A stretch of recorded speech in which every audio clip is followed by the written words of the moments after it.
Hey, we're live there now. Look at that. Um, so we'll wait a minute or two for anyone to come in here because of the way the mechanism works. Um, I wanted to try to open with some running antidote of my own of like, oh, you know what? Yeah, I will because you in today's newsletter, you like look at me, I kick butt, and I know you. It was great. I loved it. And then I'm because I was thinking back to a 5K I just ran with a friend who doesn't run much, and he beat me in a 5K. Just a Yeah. casual hanging out 5K. I had run, in my defense, I ran like 6 miles the day before in the woods, and it was fun, but it was just funny. I find running to be such like absolutely not an equalizer. Like we all have our days, we all have this. My buddy beat me who hardly runs, this, that, yeah, and like, yeah, I just love it. So I bet we could get it a lot into the joy and the adventure of running for sure. I mean, wherever you want to go with it. I mean, it's kind of how we connected. Mm, You were subscribed to my newsletter many years ago, hmm. even before, I mean, well before it was on Substack, and we corresponded a little Yep. bit. And it was last year sometime I noticed that you launched the Social Media Escape Club, and I was like, I think this is the same set that Yep. I used to email back and forth with, and we reconnected. We had a little bit of a call, and here we are, live on Yeah, Substack. absolutely. Well, speaking of that, like you've been doing the morning shakeout in November, it'll be 10 years, Correct. Yeah. a decade of doing a newsletter. Yeah, today was issue 491, so that's 491 straight weeks of sending my newsletter. And I'm sure you've seen this if you spend any amount of time, and I think you do. Maybe I see you on maybe Substack notes on occasion. On occasion. On occasion, on occasion. There's a lot of people want to know all those shortcuts. Which goes to also something that you put in today's newsletter: 3 rules to keep in mind for both running and life. There's no shortcut in this. Good things take time. Like I bet at 10 years you're still learning things about writing a newsletter.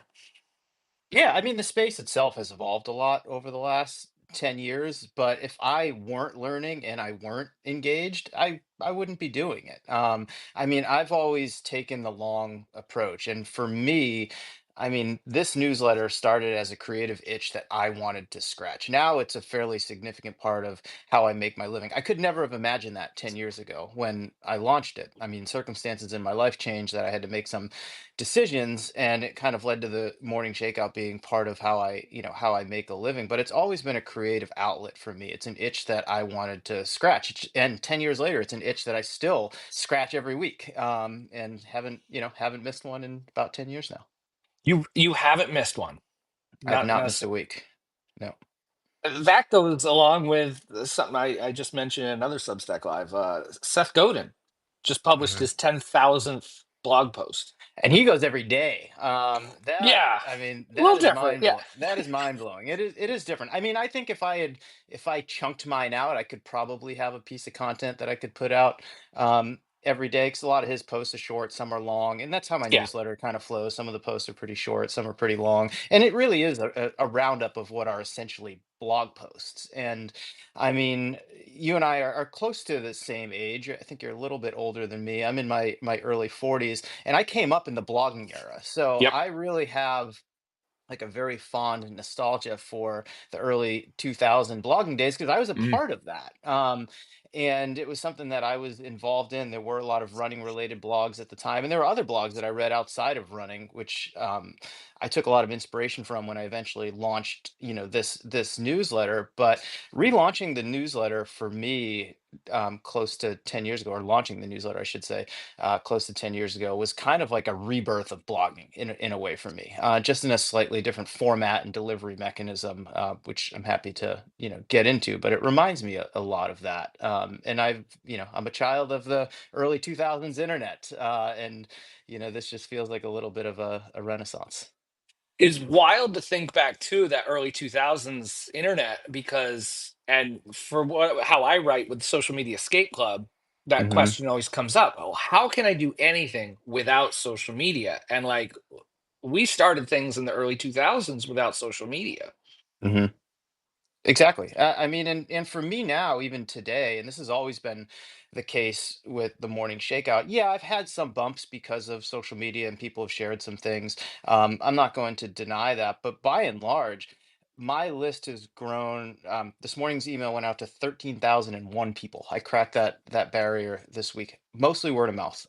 That's mostly Hmm. just people sharing it with their friends because they found something in there that they liked or resonated with them. They said, "Hey, I think you might like this too." And those are, I mean, that's part of what I love about email is it's a stronger connection than even blogging and certainly social media. It's not quite the in-person connection that is the ultimate strong bond, but it's not that far off, because I've gotten to know a lot of my readers over the years, and as you know, like if people reply to me, I write back, and I love that sort of back and forth interaction. I'm an introvert at heart, so I like having, like, I can blast this out to a lot of people, but if someone replies, they reply just to me, and then I can have a one-on-one conversation. And I've always loved that. And I mean, that goes back to the blogging days as well. Like I've just met a lot of, interesting people through the internet, and that's certainly carried on over the past 10 years or so that I've had the newsletter. Well, let me draw then again too from that 10 years of you doing this, because Hmm. a common thing comes up for people that are just starting newsletters or in the past couple years. That common like, I mean, you launching out of the gate, like how long was it till you got a reply or two? Like, was it? I'm sure Oh, you get a that lot more replies these days, right? Yeah, I mean that first week people were replying. Cool. And I think I'd have to look back. I have all my newsletters in the archives, but I think I said right in there, and I try to say in most of my newsletters, hey, just hit reply and I'll get back to you. I mean, that's the beauty of email. It's a one-to-one kind of relationship. It can be, and it in a lot of cases has been for me an ongoing conversation with many of my readers over the past 10 years. But it started slow. I mean, I think that first newsletter went out to maybe 200 people, Mm. close to it, like somewhere around 200 people. And, now it goes out to 13,000. So it's just going out to a lot more people. So just playing the numbers, I get a lot more replies than I did in the early days, but I get back to everyone, and sometimes it takes me some time. But I mean, that's what I love about this medium is those relationships because they're strong. Well, and it makes it easy then for people to reply because you write it in such a conversational way. Hmm. Like it makes it encourages, like, I mean, even just some of the opening stuff I talked to you about, like, oh, look who had a great race, and like, here's how mine went recently, like it's just the easy conversational tone um that you're putting out there. Like it's so you, it's not just like, hi, I'm this person that really likes like you put music in there. Like Every week. that's Yeah. yeah. So Yeah, every week. I mean, music's something that I'm certainly no expert in. I can't sing. I don't play instruments. I did I don't have any expertise, but I like music. It's a big part of my life, much as running is, and I listen yeah. to a lot of it. So I mean, really, what I'm sharing in my newsletter every week are things that I've been thinking about, that I've been paying attention to, that I'm interested in. Um, Less so these days, but that I have a take on. That used to be what I did a lot more of in the early days of the newsletter. Is I had takes on things that were happening in the world of running because that's the industry that I've worked in for the majority of my professional career. I do less of that these days, but just sharing things that I found interesting, that I find insightful, trying to like really just sort of like think on the page because the email for me, I mean, I've always written this for me. I'm like, this is the email that I would want to get every week. So I created it myself, but it's an ongoing exercise for me every week to sit down and be like, what was I paying attention to this week? What did I find interesting? What did I find insightful? And share that with others. And part of the reason it's called the morning shakeout is I would go on these like short morning runs with friends of mine, and we would just talk about whatever it was that was interesting in our lives this week. And sometimes it was something that we did. So that's why, like in this week's issue, I ran a couple races this past weekend. I'll share about that.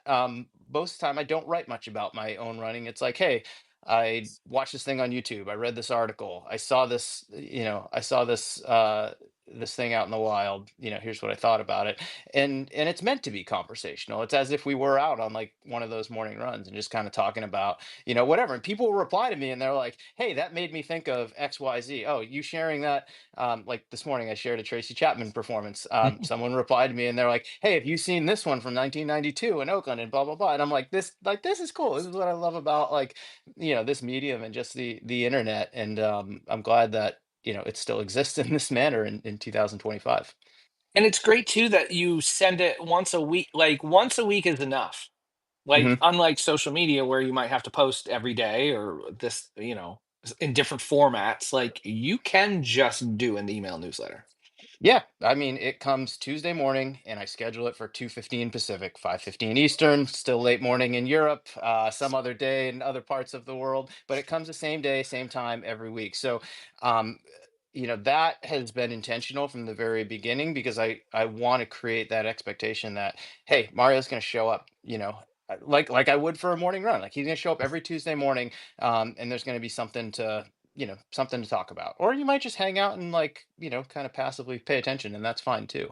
But that was a deliberate decision on my end to do it, and that cadence feels right. I mean, multiple emails a week, especially now. Like, how do you keep up with that? I Yeah. started this newsletter in 2015, and newsletters certainly existed, but Substack didn't. None of these Mm-mm. other platforms existed, and you just didn't have as many newsletters coming into your inbox as you do now, and that makes things challenging because I do think the inbox is a sacred space, and it's becoming increasingly flooded these days. And as a consumer, which I am too, you really have to um, make some hard decisions on, all right, am I going to subscribe to all of these newsletters, or am I going to kind of cull it and just subscribe to the ones that I find to be the most interesting or bring me the most value, or that I look forward to seeing, every week. So the whole landscape has definitely changed in that time. But I still try to show up every Tuesday morning, Yeah.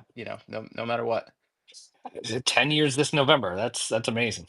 Um, you spoke too of like the inbox. The Hmm. inbox isn't just us, it's everyone else that a person subscribed to across industries too, which is how we kind of got on this of like maybe we should hop on a call like this. Yeah. Because I got a piece, Olivia, an interview I did with Olivia Rafferty, the musician, spoke about looking into other industries and how they Hmm. work, not just as a musician. Look at what other artistic people are doing, and you replied something of like, "Yeah, that's totally how you operate in your world." Can you speak a bit about that? Of like, because I know the runner world. I see it as a casual, outsider. Like I don't do anything in it, but like I see that media landscape, and there's a lot of same things going on. But so, how do you pull from other industries in what you do? Yeah, so to provide a little background first, I've worked in media for a long time. So before I launched the Morning Shakeout, or when I launched the Morning Shakeout, I was working at Competitor Magazine, which sadly no longer exists. But I was there for 6 years, and it was at the time the second biggest running publication behind Runner's World. And prior to that, I worked in newspapers. So I've been in publishing for quite a while. So I really had a front row seat to how people are interacting with different types of media. And certainly at that time, I mean, early 2000s into the early 2010s, um, less print, definitely more digital, different delivery mechanisms. Social media, certainly around like 2010, 2012, started to really escalate. Once those apps got on smartphones around that time, people started paying a bit more attention to that. So, I mean, I had a front row seat to all of this. And I I launched the Morning Shakeout in November 2015, but I had the idea for at least a year. And I sat on it, and I had the URL, I bought it, I knew what it was going to be called, but I didn't know what it was going to be. And I was like, am I gonna put out like a physical zine? Is that something people might be interested in? Do I just start like a website or a blog and call it the Morning Shakeout, and people will visit it? Do I create a social media account and people can find me on there? Or do I go to email? And as I thought about all of those things, because I worked in that world, I was like, well, for better or worse, I mean, people check their email a million times a day, throughout the week, on schedule, or even when they're bored. And I want to meet people, where they are, because even at that time in 2015, people weren't really going to the homepage of a website anymore, or certainly less so than they were 5, 10 years prior. Social media was starting to shift. We saw that at Competitor. When I started at Competitor in 2010 till probably, you know, 2012, 2014 or so, most of our web traffic was referred via Facebook, and we could see that. And at some point, Facebook just changed their algorithm, and all of a sudden we were getting a lot less web traffic from Yep. Facebook, but in general, right? And so, I mean, there was a very like, you know, obvious lesson in that. It's like, you're just renting space there, and you don't have any control, over what people see and how often they're going to see it. But email, and this still tends to be the case today, was still like that one space that was very personal to people, that hadn't been, sullied by an algorithm or anything else. And again, like, people are generally very protective of their inbox. I certainly am as well. And I thought that was advantageous, and I still do, because I didn't want to push this on people who don't want it. If you want to sign up for my newsletter, and ultimately why I decided to go the newsletter route, I was like, this is an opt-in type of thing. And it's also easy enough to opt out if you don't want to read it anymore. And I would rather have someone unsubscribe than just be getting this thing every week and taking up space in their inbox. I don't want to be that person. So I ultimately decided that I was going to launch the Morning Shakeout as an email newsletter, because I wanted to meet people where they are, because I wanted people to read the stuff. And I wanted to make sure that they got it each week, and that, again, like, I could schedule it, it could show up the same day, same time. I wasn't going to get pushed down some algorithmic feed, that type of thing. So, I mean, it's probably a long-winded answer, but that's how I was thinking about the Morning Shakeout at the time. But again, like, aside from my professional upbringing, I spent a lot of time like in the blogosphere, and a lot of those blogs that I read were outside of running. I read a lot of music blogs, a lot of tech blogs, that sort of thing. And there were bloggers, even prior to 2010, but certainly like around that time, who were making a living blogging, on their own website, not even email newsletter. And I was curious, like, how did they make that work? I mean, you have to have a big enough audience, but they were doing things like weekly exclusive sponsorships, memberships, even before something like Patreon Hmm. existed. I mean, a lot of these folks, um, built their own website, and were Yeah. smart enough to create all of that on their back end. And eventually, like, Blogger came out, and it made just the act of blogging a lot easier. And then things like Memberful made it easy to like create a membership type of site. But people were trying all sorts of stuff, but it was all outside of running. No one in running was doing that. And I I was like, I think I could take some elements of this, and this is fast forwarding like to 2016, 17, when I had to like figure out a way to like monetize this if I wanted to keep doing it and have it be like part of, how I made my living. And in 2017, late 2016, early 2017, I was in a situation where I left my job at competitor. I joined the startup. The startup crashed within like 3 months, and I had two paychecks left. And my wife said, well, you've got a month to figure it out, because they paid me every other week. And I always wanted to coach, and I wanted to write. And I worked in media. I knew that I didn't want to freelance, because that world is just a complete shit show. It does not pay well. But I was like, I have this newsletter, and I just want to write this. Like, I love writing this newsletter every week, and if I could find a way to write it and like get paid for it, or have it bring in some revenue, then I don't have to freelance, and I don't have to like get a side job. um and spoiler alert, that didn't happen right away, but I Oh, started, you mean you didn't just put out your offer and everybody y- just signed up? Yeah. no, I patched a lot of things together for that first like 2 years, when I was sort of on my own. It was like, coaching runners, which is the primary way that I make my living. But I did do a little bit of freelance writing. I worked in a running shop for a while. I did some, freelance projects, for different people. I had to patch it together because it took some time. But one of the first subscribers to my newsletter is a guy named Matt Taylor, and Matt Taylor is the co-founder of a brand named Tracksmith. And Oh. I've known Matt a long time. He's been in the running industry for quite a while, and he was one of my first subscribers, and he's still a subscriber to this day. And he's like, I love what you're doing. Newsletters existed, but there really wasn't one like mine, kind of in running. And he's like, if there's ever a way that we could work together, let me know. And he had said this to me like very early on, and I was like, not even thinking about it, not on my radar. But, end of 2016, early 2017, I reached back out to him, and I was like, hey, I'm kind of in this situation where I explained it to him, and I was like, I'd love to be able to do this.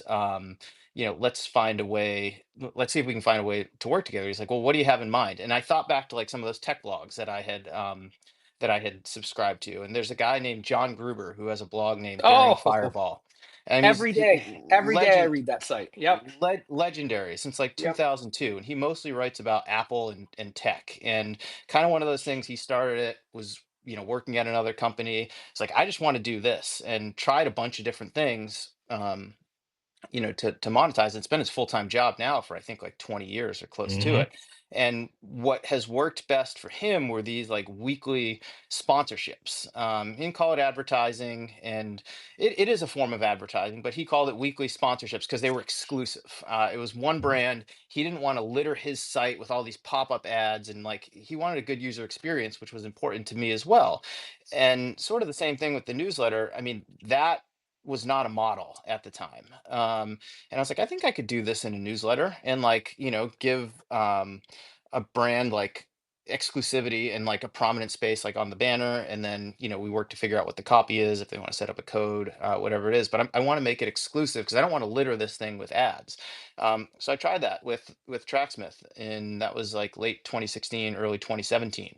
And I think we did like I think we did a month to start or something like that. Yeah. But it wasn't a lot of money, so it was low risk for them. But I was like, oh my, I'm getting paid to do this type of thing. Um, Not to skip over too much, but it worked out really, really well. It's my Tracksmith hat right here. They are still one of my partners to this day. So Yeah. we're Didn't going they on like sponsor? Yeah. this week. Yeah. They're an annual Yeah. partner now. So that Oh, cool. model, I've evolved that model over the last 8 or 9 years to the point where I have, because I don't want to, one, I don't want to be chasing partnerships. Two, I only want to partner with brands that I would spend my own money on. And Tracksmith's one of those brands. New Balance is one of those brands. Um, Products that I actually use: Precision Fuel and Hydration, Final Search. I have four sponsors. They're annual sponsors. And all of these brands now have been annual sponsors. New Balance, 5 years. Final Surge, we're on year 3. Tracksmith, year 8. And Precision Fuel, they were some of my earliest supporters as well in 2017. But they've been an annual partner now for 4 years. And that's really important to me, to build those kind of consistent relationships, because, you know, now that's not an uncommon model, even in running. Like it's definitely been copied. But like I don't want to have like a new brand every week. Be like, hey, this is the greatest shoe brand, or check out this shoe. And it's like, I mean, people see through bullshit all the time. I only want to partner with brands that I use. If you see me out in public, I've got Tracksmith or New Balance on. Yeah. It's like these are brands that I believe in. But because of their support, like I've been able to keep doing this now, and have it be something that I can justify mostly to my CFO, aka my wife, that like, hey, like this is worth me spending my time on. And I spend a lot of time on it every week because it comes out on Tuesday, and I spend most of my Monday writing, but like I'm putting this thing together, throughout the entire week. And that's a model that, there was early on, definitely some trial and error, but like, I found a pretty sustainable model over the last, at least 5 years, that has worked really, really well, both for, not even both, for me, for my brand partners, but also for the readers, because um, I really try to make sure like how I present my partners, and how I write about them, and how it shows up every week, in the newsletter, is not offensive, and not offensive from like what I write, but like I just don't want to be like constantly like peppering people with stuff. And fortunately, like the brands that I partner with allow me to write. I mean, they might give me some talking points or things that they want me to hit on, like, hey, we've got this new shoe out, like, would love you to focus on that. But they trust me, and I trust them. They give me the freedom to kind of like write about these things, and in a very authentic way. And it's worked well, I think, for everyone involved. But you know it's been through some trial and error, but all of that came from outside of running. And that's just something that I saw again with a lot of these like tech blogs, not so much the music blogs, which are a little bit different. And as with any, I think, good business, like you've got to diversify your revenue streams, because I also realized too, like with this, um in 2020 was a good example. Unfortunately, we weathered that storm, but like things happen. And like, a brand, can say, "Hey, we're not able to commit to this sponsorship anymore," or we think this has run its course. It's time to like move on. I mean, eventually that's probably going to happen.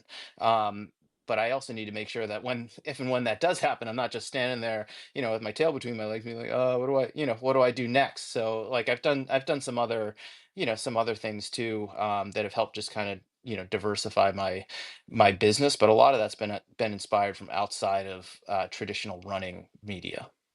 Yeah, yeah. Well, one of those though is very running focused, and that's coaching, right? Hmm. So that's at least two. We don't have to get into every single bit, but like I love that. I mean, one, the advertising partner stuff develops over years. Like Hmm. that took years to develop. That's not right out of the gate kind of stuff. But then the coaching thing, and which is funny because we see this on Substack a lot of like, oh, this kind of coach, like life coaching and all that sort of stuff. Sure, but you don't hammer over. There's no hammering in your newsletter of like, this is what I do. Sign up now. This, that, the other. Like, Yeah. speak to, if you can speak to how you. Cody Cook Parrott called it creative bothering, Hmm. like being creative in how you tell your thing. Like in your newsletter, it's not just like limited time, sign up now. Here's like you frame it so nice. All of this you frame so nicely. So can you speak to a bit to that?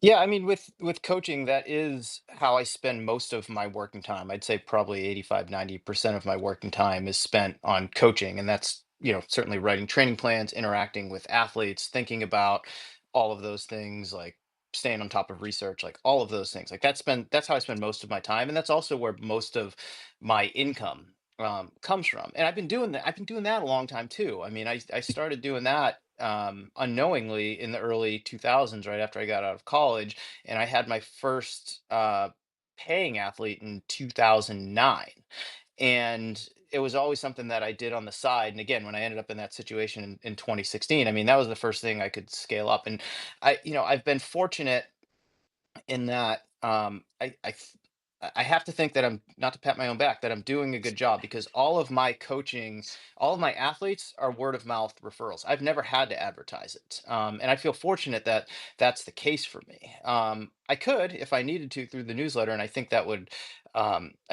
help. But I don't want to or need to take on any more athletes, because I'm very careful about and intentional about how I spend my time, and that the athletes who are paying me for coaching are getting like the time, attention, that they're paying for and that they deserve. So I've been fortunate in that way. But I mean, I identify professionally like I'm a coach with a newsletter.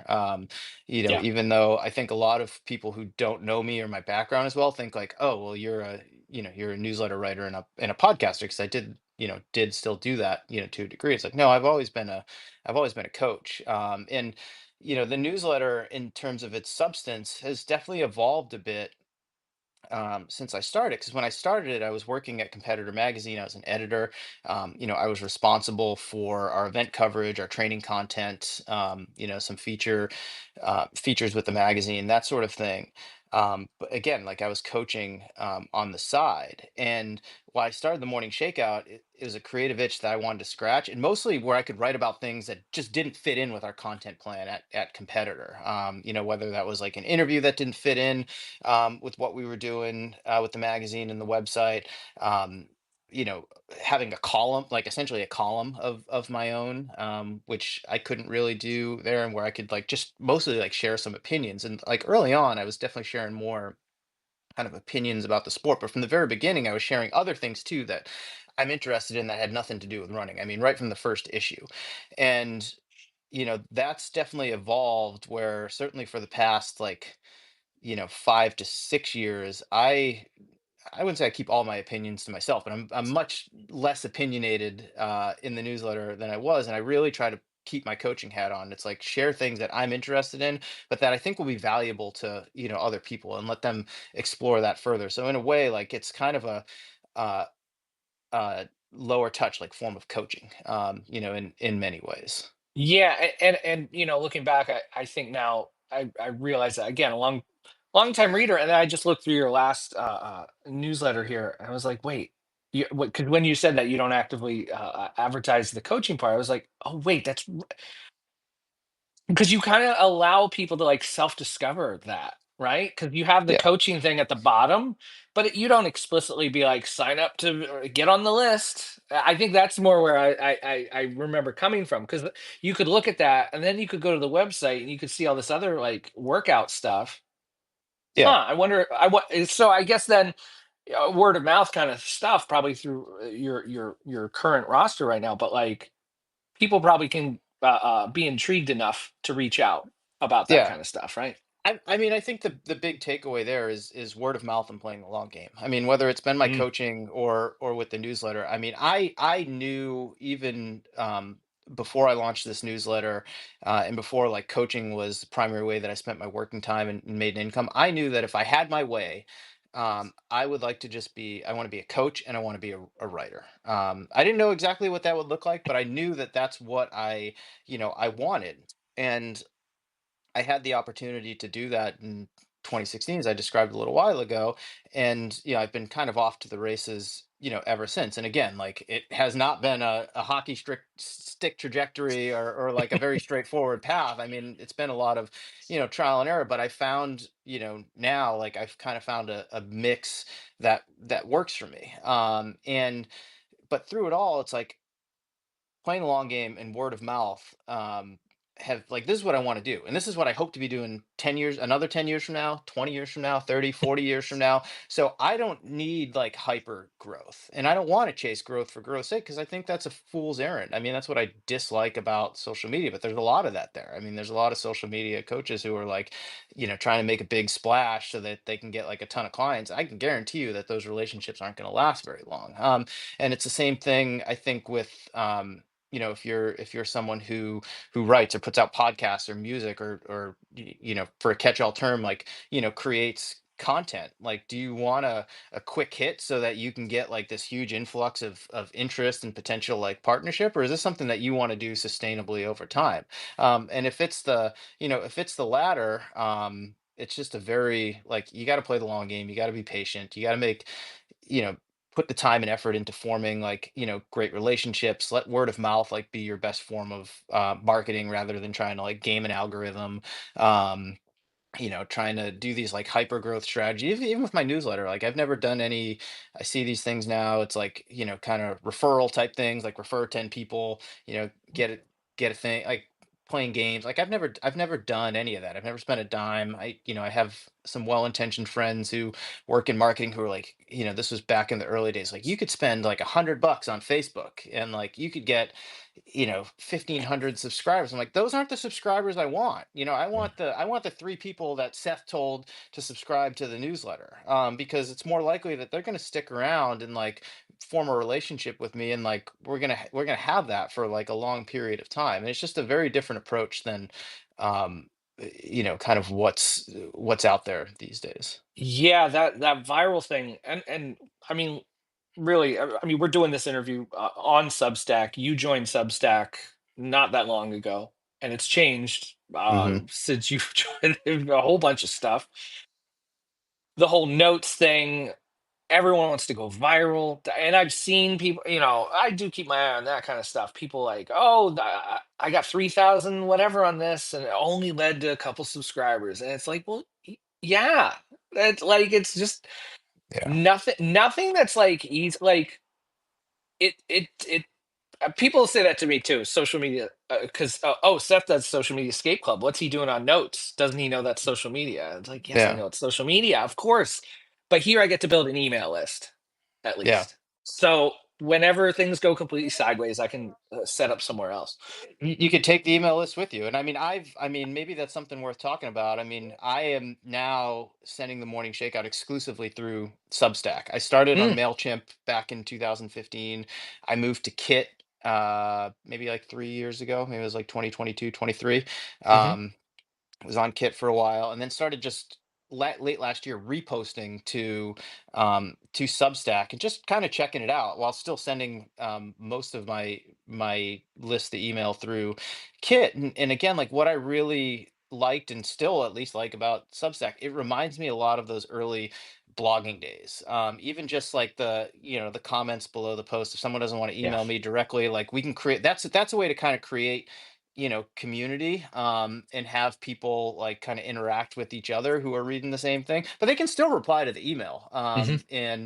and get back to me, which is something you couldn't do on Kit. And like, I spent time thinking about, do I want to move my whole list over? Do I want to like kind of keep it split? And I was like, you know what? I'm gonna make the jump and move it over. Because the great thing about email is if Substack completely goes to hell, I'll just take my list and bring it back to Kit or some other service, and people are going to get the email as they have, Yep. every Tuesday morning for the past, 10 years. So it was kind of low risk, in that way. But there's some, I don't spend a lot of time on notes. I'll pop in there every so often, especially if I get like a notification. Same thing with social media. I don't really spend any time on social media anymore. But what I do like about Substacks, I've spent some time on Patreon too. It's like if I do want to do more, introduce some like paid features and some extra type of things. I have the capability to do that, and it's kind of all built in. I haven't explored that yet, but it's something I've certainly spent some time like thinking about. Sure. Yeah, they make it super easy to, just connect a Stripe account and boom, away you go. But it's interesting because it's fun to look at it in your situation because Substack is built on paid newsletter, hmm whereas you came at it years ago. It's the exact opposite. Like I it's still free. I still I still have partners even though I'm on Well, Substack, and yeah, that's how yeah, I'm that's how I mean, from a business standpoint, that's how I make this work. Yeah. yeah. That because it's so tempting to come onto a platform like Substack and be like, okay, I'm gonna just start this paid newsletter option thing and figure that out. hmm But again, back to your point, like it took you years to figure out really how this was all gonna work together.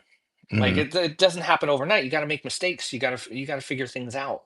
Yeah, I meing, the one thing I'll say too, I mean, part of the appeal with Substack is, again, it feels like those old blogging days of the early 2000s, because there is a thing like running Substack is a thing, and it's cool. It's Mm. really really cool. I mean, I've been able to like find mostly writers, because now you can do all kinds of things on Substack, but I still love the written word. But I found writers who are putting out interesting things on Substack, and it does feel like this cool little community, much the way that like running blogging did in the early um 2000s. And again, like that could change. I hope it doesn't, because whatever your area of interest is, like you can kind of find that. And it's been like, for me, like it's been an awesome space. I've met some like really interesting people and been exposed to like their writing, and they've shared mine.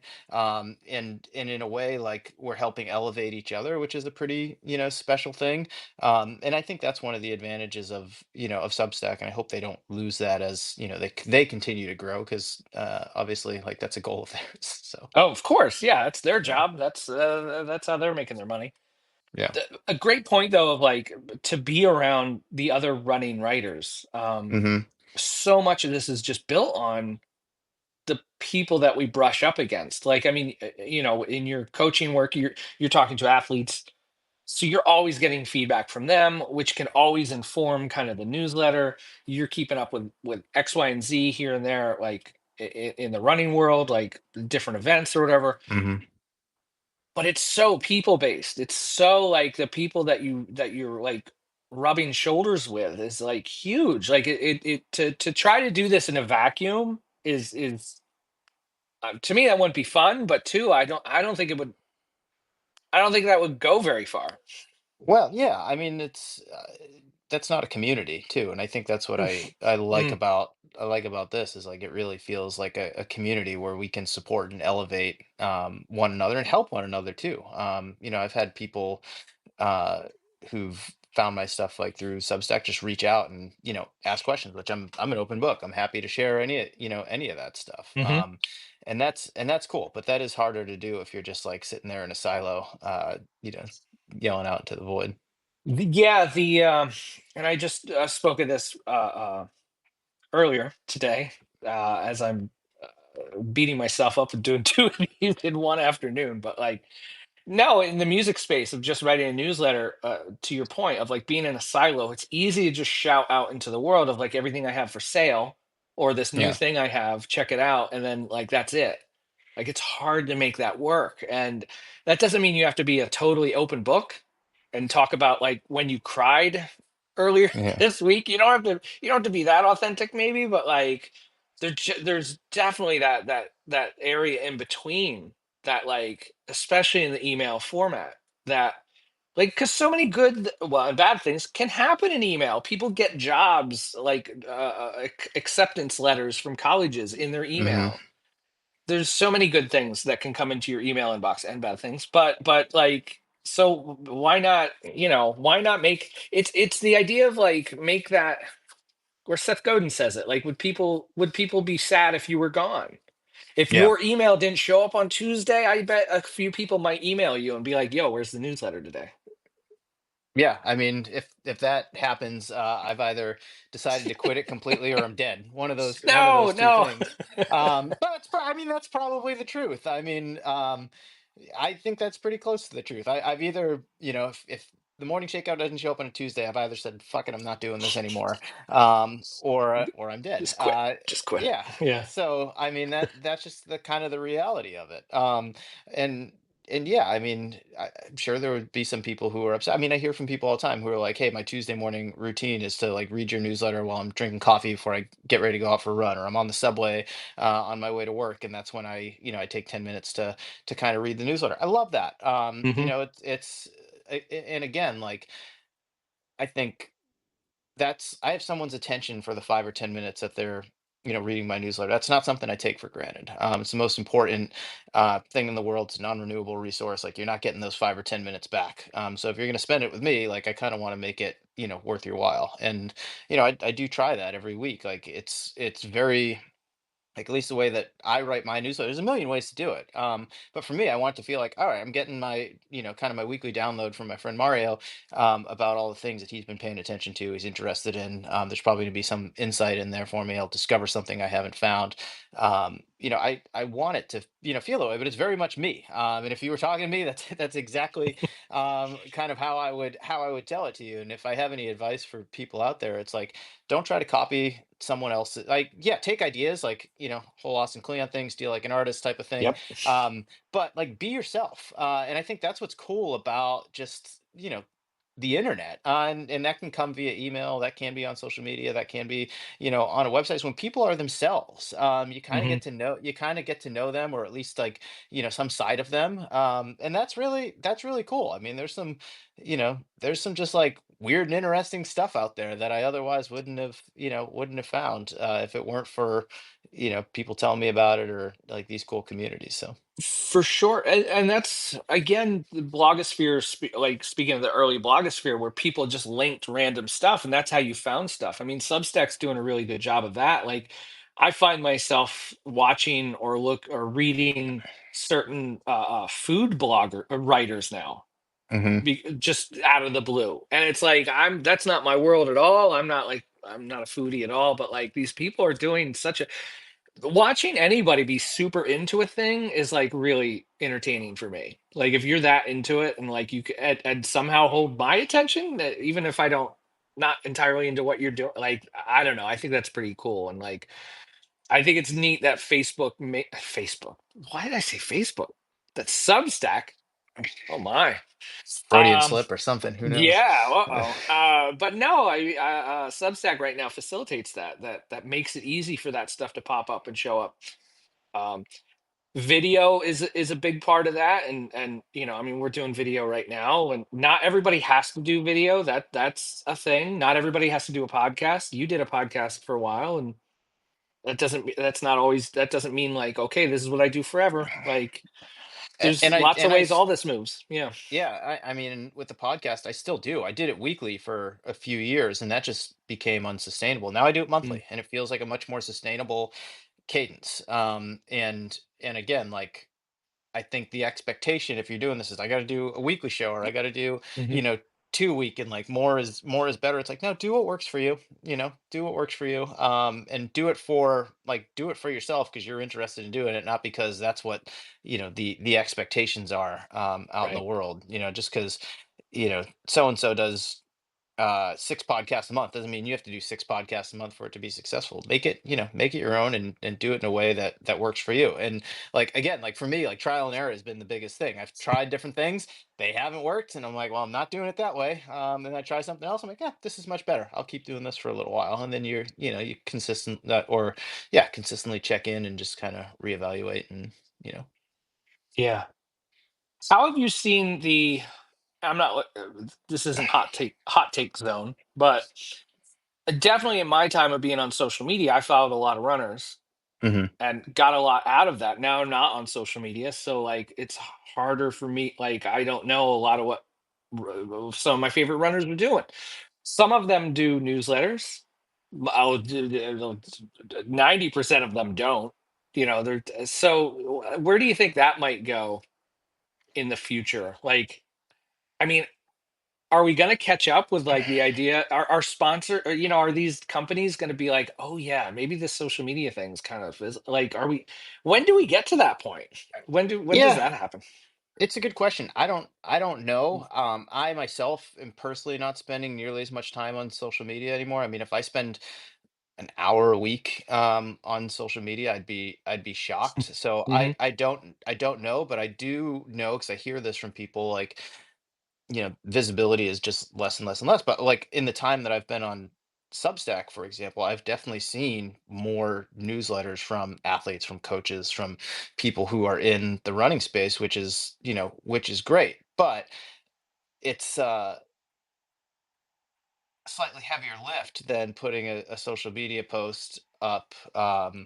It takes a little bit of time to like figure that out, and like I just don't know how many people want to do that. So I think it's kind of in this like weird space right now. But I mean, I've always believed, like, doesn't matter if you're in running or something else. Like, if you're gonna be a person on the internet, and certainly if you're gonna like make your living on the internet, like you've got to own your space. You've got to have Mm. something that's a home base for you. I know this is something that you preach a lot. Um, and have a place that people can go to if all the rest of it ends up like burning down. And that's something I've always kind of kept in mind from the very beginning. I've always had the website. I mean, again, with an email list, I could move that to any number of different distribution, um, platforms, but I make sure that I own like a space on the internet. So I'm starting to see um, more athletes and coaches like they're like, oh, well, Instagram's not doing it for me anymore, let me try Substack. And I would just say, like, make sure you have a website where if like you're a coach and that's how you make your living, people got to be able to find you. I mean, even with my Instagram right now, I will probably never put another like post in the grid on Instagram again. I share the newsletter there, a link to it every week, and a sponsor shout out as part of our arrangement. But I leave it up, so it's like if someone goes there and be like, oh, who's this Mario guy? I mean, it says right there, it says, go to my website, go to my newsletter. That's where Hmm. my stuff comes out, and there's enough there that like you can learn a little bit about me. um and I mean, I think that's just and I kind of like set that and forget it, but I'm not sitting there like, okay, how can I game the algorithm today and like kind of reach all of these people? Again, it's like, just subscribe to the newsletter. Like if I got something to say, it'll come out every Tuesday, come out every Tuesday morning. Um, so I think people just need to own their space on the internet. Definitely seeing people like experimenting more with newsletters, podcasts, same thing. Like everybody's starting a podcast now. But it's like, what are you going to do sustainably? What feels right to you, and do you even need to do it? What are you just like shouting out into the void, or you just want like a megaphone so you can yell stuff? Like, that's fine. But are you actually like trying to reach people and form connections, and do things like in a consistent and sustainable way? And those aren't all the same things. No, to your point with the website stuff, I've seen that so much. Yeah, not just with athletes, but the companies as well. Like the companies will have amazing photos and videos all over social media, and then you Hmm. go to their website, it's just like, what's this? Like it's Yeah. just clunky, and there's a button here, and this photo is over here, and tiny text. It's like to optimize once again for websites, for inboxes. Like it's I think that's so much of like with social media. And I find this a lot with clients is like that they'll have their biggest, most appealing things on social media platforms, and then well, hey, I offer this thing, and it's a video, and it looks great, and it sounds great, And then when you get to the person's website, right next to like where you can book the thing or buy the thing, there's no Hmm. video. Yeah. It's just a static image and some text. It's like put all that cool, great stuff right there on the website because every smartphone ships with a web browser. Like everyone, anyone can visit your stuff with a web browser. Well, and maybe this is a good segue, maybe a good place to kind of to wrap this up. I Mm. mean, if we, again, you and I are both kind of old, just old people at this point. We've been Oh in this for no, a long time. But if we I but if we feel look young. I back, feel young though. Come on, I feel young. if we look back to the last 25 years, social Oof. media platforms have come and gone. They've risen and dipped in popularity. People have like kind of jumped from one to the other. um, the two things that have sustained through that are the World Wide Web and email. Haven't gone anywhere. They really haven't changed all that much. If anything, we have more access to them because of smartphones and devices. Like they're still there. They're not as well. Maybe email is as addicting for some people as social media Mm. is, but they're there. They've sustained. If I had to make a bet, I think they're going to sustain even longer too. So I mean, it's just like make sure that you have your own home where these things live, where you can point. Like depending on what it is that you do. If you're a coach, if you're an artist of some sort, you're a speaker, I mean, athlete, no matter what it is, you got to be able to tell people, or if people are looking for you, like, here's where you can learn a little bit more about me. Here's where my work lies. Here's where you can see some samples. It's easy enough to do. I mean, you can set up a website through Squarespace, through WordPress, through all of these, different things. I mean, now, I mean, versus when I even started my newsletter in 2015, there are bunch of different platforms that you can send email out through, that have pretty good delivery rates. I mean, there's, MailChimp still exists. You could do Substack, you could do Beehive, you could do, Mailer light button and button button down, down. Yep. all these different things. Like Yep. send it through WordPress. Those things they've stood the test of time. And if I had to make a bet, like they're still going to stand the test of time. And it's like, yeah, I mean, you're not going to get that like quick hit of anything. Nothing's going to go viral. You're not going to get like the constant dopamine drip that you get from social media. But if you're in this to play the long game, if you're in this to form like, real connections, if you want word of mouth to be your strongest form of advertising, people say, hey, go check out what Seth's doing, go check out what Mario's doing. Here's his website, here's where you can sign up for the email list. And you're committed to playing that game, I think you're gonna do all right. So yeah, I'll leave it at that. Mario, that's the tagline of Social Media Escape Club right there. Yeah, Thank you for that. you're you're welcome. Jeez, yeah. But no, totally to your point. And I've written like cassettes and email marketing will outlast social media. I wrote a post about that like a year or two ago. Like people are still buying audio cassettes. It's still a thing. Like it's not what's what's old is new again. No, foundational stuff lasts. It lasts. Yep. It lasts. So It's here. Yeah. I think it's just like find the things that last. Yeah. You won't in the long run you won't regret it. Absolutely. Mario, thanks so much for Thanks taking for the having me. time, hanging Fun out, chat. talking about nerdy old stuff. I'm glad. But same age. I turned 49 in May, so I'm loving it. 40s have been great. This has been a lot of fun, especially running. I'm glad to have a newsletter like yours to read. Yours is a little faster than mine It's all of right. how you got of what you write about and all that, but that's great. That's great. I still get out there. So everybody go subscribe. You can click up here on the app and you can subscribe to Mario's the morning shakeout. And yeah, Mario, thanks again.